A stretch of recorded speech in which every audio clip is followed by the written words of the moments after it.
गुरु नानक जयंती की आप सभी को हार्दिक बधाई। श्री गुरु नानक देव जी ने अज्ञान से भरी इस दुनिया को अपने ज्ञान से प्रकाश दिया और अंधकार में फंसे लोगों को रास्ता दिखाया।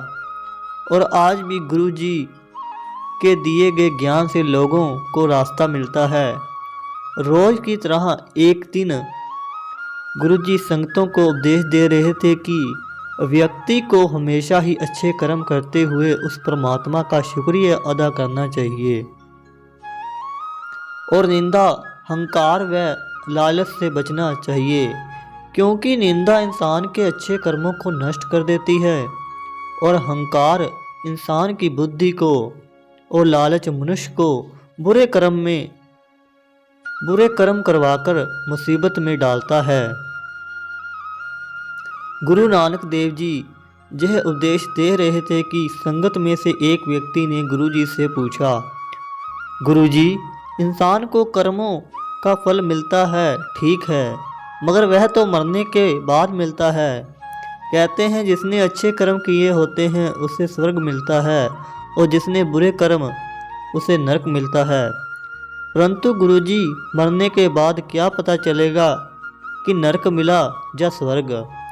गुरुजी ने उस व्यक्ति की बात को बड़े ध्यान से सुना और मुस्कुराकर फिर गुरुजी ने कहा, किसी व्यक्ति की जवानी बड़े सुख में कटती है, परंतु बुढ़ापा बड़े दुख में, क्योंकि जब वह जवानी में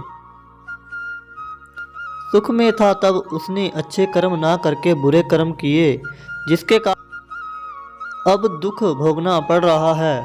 इंसान के द्वारा किए गए कर्मों का हिसाब इसी जन्म में होता है और जो व्यक्ति कर्मों को भोगते हुए मृत्यु को प्राप्त होता है फिर उसे वह बचे हुए कर्म दूसरे जन्म में भोगने पड़ते हैं।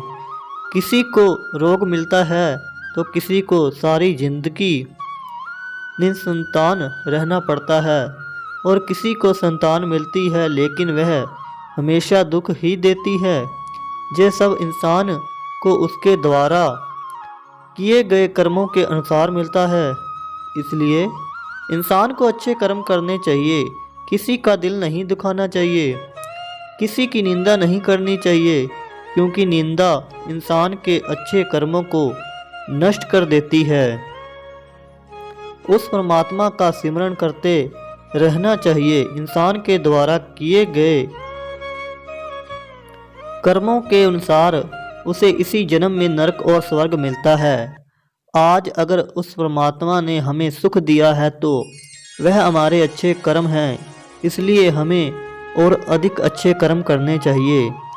गुरु नानक देव जी ने संगतों को उपदेश दिया कि इंसान के कर्मों का फल उसे इसी जन्म में भोगना पड़ता है।